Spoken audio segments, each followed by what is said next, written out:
મોટા અક્ષરથી બોર્ડ લગાડીને જતો રહ્યો।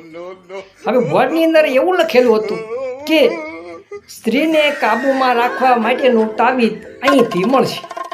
આ બધા બોર્ડ વાંચી અને માણસોની મોટી કતાર જામી ગઈ અને પેલો માણસ સવારમાં બિચારો બકાલો લેવા આવી ગયો અને આવીને જોવે તો એના ઘરની આગળ મોટી કતાર જામી ગયેલી અને વિચાર કરવા લાગ્યો કે હા આટલી મોટી કતાર મારા ઘરની આગળ શેની છે। ત્યારે બે ત્રણ જણા ઊભા હતા એવી વાતો કરતા હતા, હું 100 કિલોમીટરથી દૂર આવું છું, 200 કિલોમીટર દૂર આવું છું, આવી બધી વાતો કરે। ત્યારે પેલો ગરધણી એની પાછળ બધું સાંભળે અને કીધું, હે ભાઈ આ શેની લાઈન છે, આ ઘર મારું, મકાન મારું। ત્યારે એને કીધું કે અહીંયા મોટું બોર્ડ લગાડેલું છે કે સ્ત્રીને કાબૂમાં રાખવા માટેનું તાવીજ અહીંથી મળશે।